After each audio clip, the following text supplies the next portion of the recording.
Yo, gotta go, better zo, better do, but do.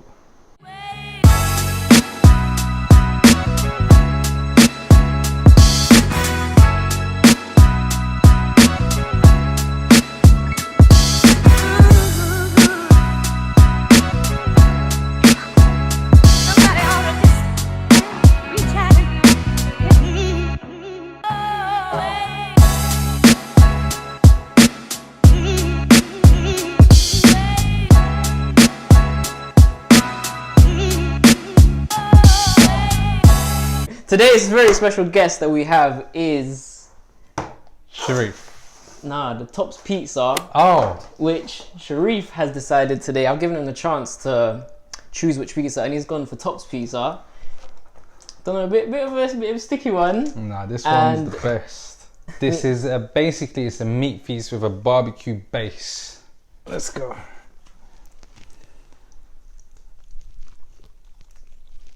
This is proper, innit? This is proper. I'm gonna give you the ratings right now. 4.8. 4.8. 100. It could do with a bit more Not hard. moisture. Out of 5. Yeah. Like it could do with a bit more moisture in that. But The other than bread that, could be a little bit. better. And the meat can be a bit fresher. Okay. See, with me, I'm not really a barbecue-based type of guy. Sure I am. So, I'm gonna give it a 3. So, today anyway, we have a businessman named Sharif, who's actually managed to build 5 businesses from scratch within different industries with absolutely no investment. Yeah. No, I wouldn't trade places. Yeah.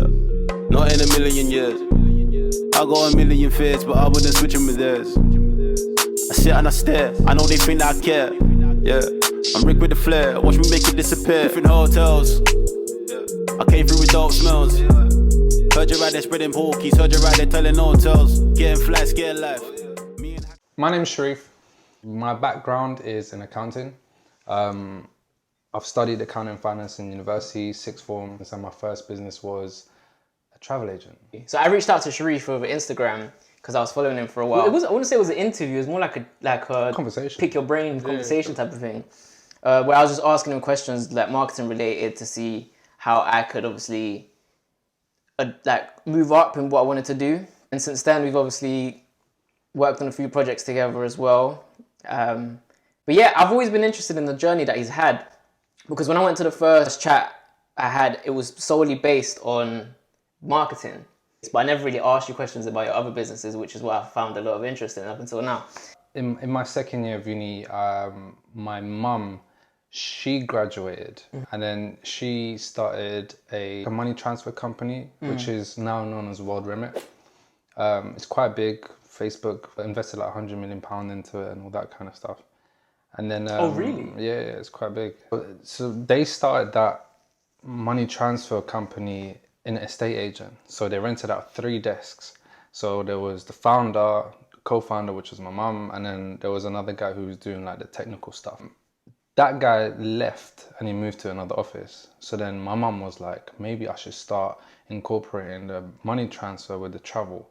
So that's why she gave me the idea of like, Sharif, why don't you come and help me set up the travel agency side of things? And While you was at uni? yeah, while I was at university. And then the only catch to it was she said I had to pay for my rent for that table. So Okay, bearing in cool. mind, Oh, right, okay. the rent on that table was like £700 a month. Shit. I did not have £700 a month. Yeah.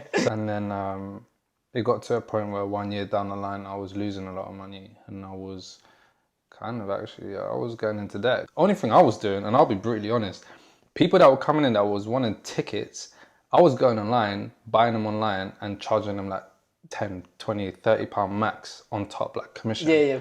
So like 9 months, I think it was around 9, 10 months down the line, I was like to my mum, like, I can't carry on like this. Like, first of all, I'm going into debt doing this, but at the same time, like, how am I going to get out of this? From that, I went on to doing more research in the travel industry. And then I found out that you need to first obviously have some marketing in place. But before that, in order to attract people, you need to have a good offer.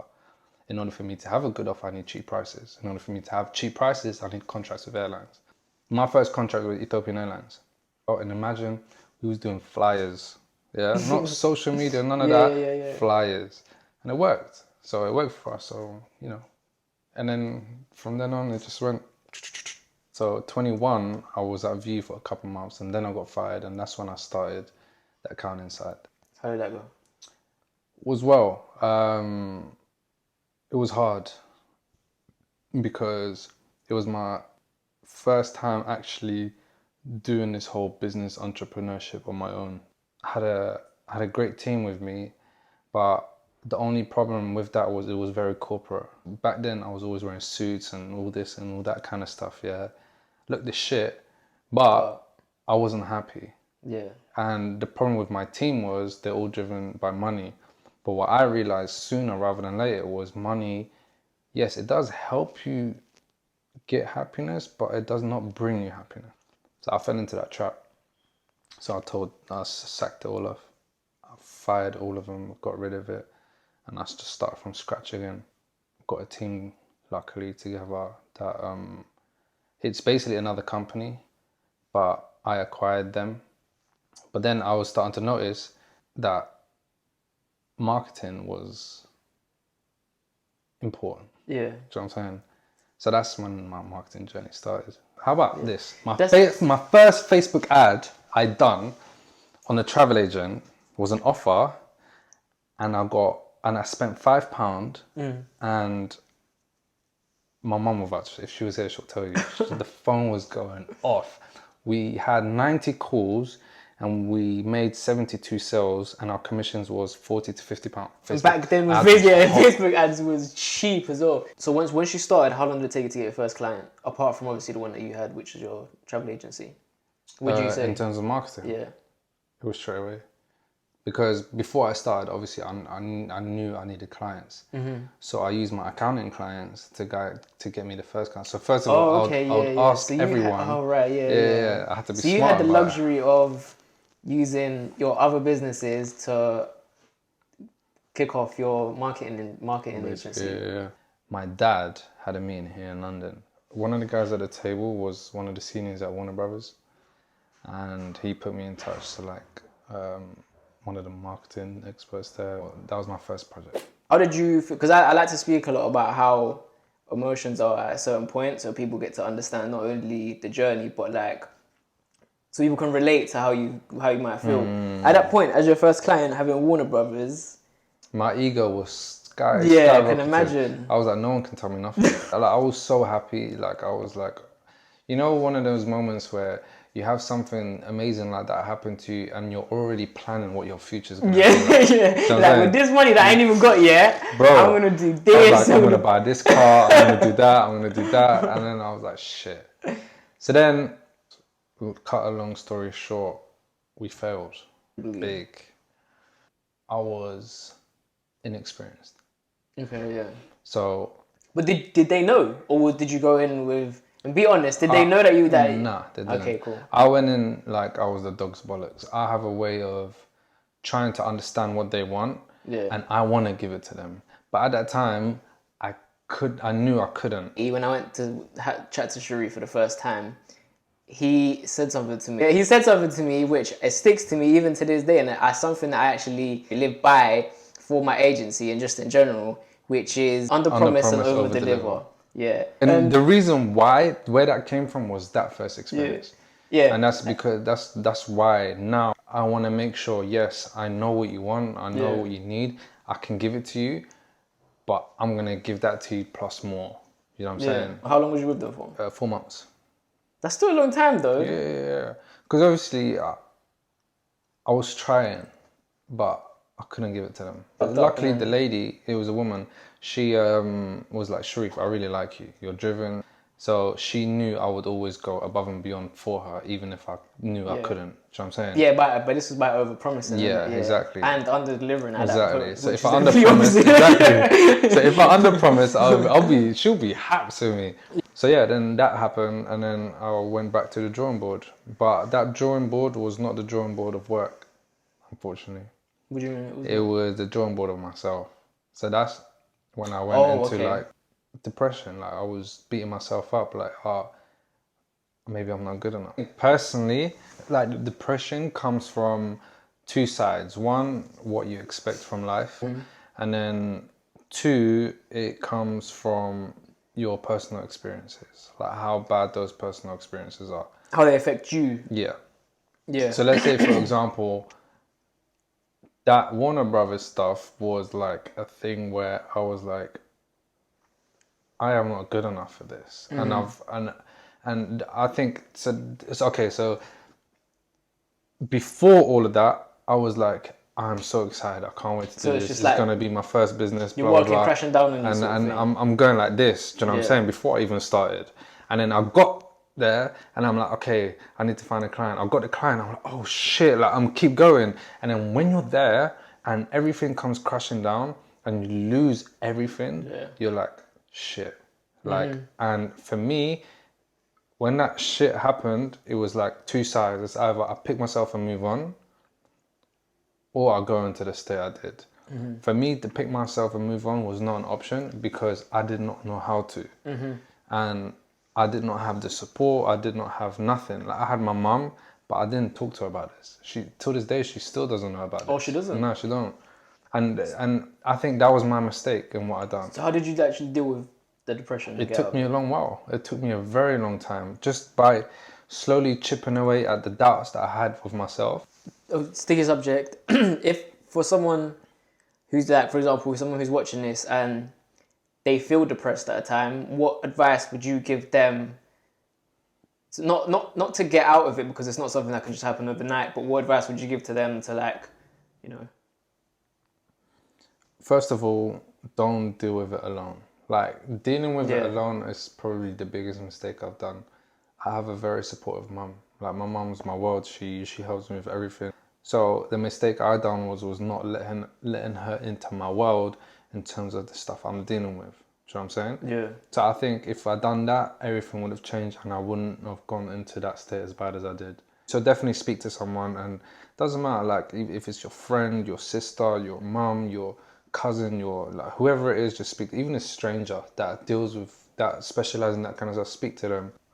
I would say, I mean, it's hard to get out of it. Like even to this day, like I still have There's phases of it kind of thing. Yeah. And that's I don't know, like maybe it's because so like let's say for example, before when I started this whole business stuff, I thought I'll be this guy, I'll have all this stuff and all this stuff.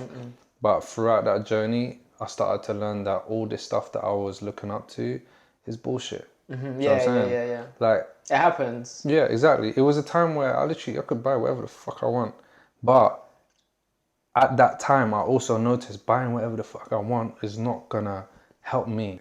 You start to realize that as you grow older. For me, especially as I grew older, I started to understand and differentiate what is important and what isn't, and you start to prioritize that. Yeah. But I think the biggest thing I done, and which completely changed my life, is not focusing on the stuff I spend my money on, but focusing on the stuff I spend my time on. So that goes from spending my time in my work internally, like what am I prioritizing in terms of my workload? Productivity. Yeah, productivity type stuff. And I started research deep into that, and then also spend the people I spend the time with. Like obviously back then I was going clubbing, I was doing this and I was traveling and doing that with the wrong people at times. I think of it as the same way as business. So let's say for example, if I network and have a conversation, if I sit on the table with Warren Buffett, Elon Musk, blah blah blah, all these people, yeah, I know these guys will never be able to take me to where I want to go. And the reason why I say that is because only I can do that. Yeah. If I don't have the work ethic, if I don't have the mentality, if I don't have the mindset, if I don't have the drive, the skill to do that, then I can't do it. But what they can do is light up a light bulb in my head. Yeah. And for them to do that, that's all I need for me to go. Do you know what I'm saying? And I think it's the same with like the depression side of things. You can't teach someone or show someone that you can get out of depression, but you can spark that light bulb for them in order for them to actually take action on that and maybe, or hopefully, get out of it in a positive way. Do you know what I'm saying? So that's what I think of it. But that's why social media is full of shit. People don't actually realize that your life and your mentality, your perception of your life comes a lot from the people that you follow and the accounts that you follow. Yeah. People don't people follow like negative stuff and they do all of that, and then obviously if you're looking at that all day, every day, all of these accounts that you've got that are just posting negative stuff or things that play off on your like negative side of your brain, it proper affects it. I wrote an article about this and I spoke about this 100 times, and I say it's like you are what you follow. Like it's your social library. Yeah. So whoever you follow on social media becomes your library. Do you know what I'm saying? Yeah. Because you see that every single day, you start to form habits the same way they do. You start to do things the same way they do. You start to do actions the same way they do. Yeah. Maybe not the same, but similar. Fast forward to where you currently are right now, and obviously you own 5 businesses. Yep. Well, you said you're an investor in one. So I am an investor. Like I invest in Amazon. I've invested in Facebook. I've invested into like a media holding company called Excel Media. Cool. And you also have a clothing line. Fadermain, which is a men's streetwear company. You got into Fadermain because you like clothes, or how did you? I've always loved fashion, and because for me appearance was also a big thing. And first whether people say it is or not, but like the first thing people see is what you're wearing. Yeah, what you're wearing and how you're dressing and all that kind of stuff. But don't take it out of context. Like me, I'm the type of person, I will still go Primark and buy socks. Do you know what I'm saying? I won't go Balenciaga and buy socks. How long has that been going on for? Been in there, I think, 2.5 years now. Also, it's quite young. Yeah, it's super young. Yeah, Fader. So I was part of a brand called Slinger, which is a women's wear line. And then, it went quite well. Like, it was quite good and all that kind of stuff. Are you still involved in Slinger? No, I left Slinger now. But when I started kind of thing, I was like, shit, like, we can do a lot with this. Yeah. Do you know what I'm saying? But obviously, as things go on, like, you have experiences with different people involved. For me personally, it was a thing where, I wanted to try something for myself. Are you releasing anything soon? Yeah, January. It's going to be big drippers. Make sure you cop. Where are you at right now, to summarize your journey, basically? And basically summarize where you are right now, how you feel right now. I'm happy. I'm good. Like I've learned how to be happy now and balance everything. Do you know what I'm saying? I've spent a lot of time on it and I still do it. For me, the quality of life is important, but the quality of life is not about money. It's about how you balance your personal and your career life.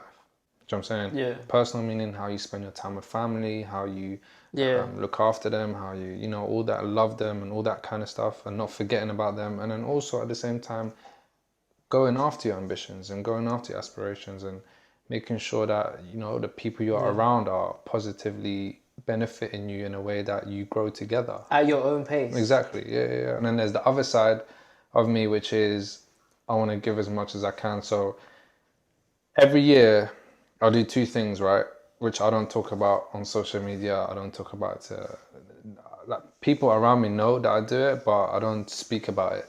So one is every Christmas, even though I don't celebrate Christmas, I give away 70% of my clothes. And then the other side of it is because I'm Muslim, I want to, from next year onward, I'm going to be helping families that are not able to go to Umrah, which is the pilgrimage in Mecca. It's quite expensive, innit? So not everyone can go. So I want to pay for families to go and experience it because I've experienced it. It must be amazing. Obviously, it's the best experience of my life I've ever had. And no joke, I went with my grandma, so it made it 10 times better. Yeah. For me, it's like you start to become grateful more. Like I had this sign put up a couple of days ago. I know they can't see it, but there's a sign right above it. Yeah. We're not lying. And that sign, no joke, is probably the highlight of my year. Small wins. It's the small thing. It's been like stuff like this is what makes me happy.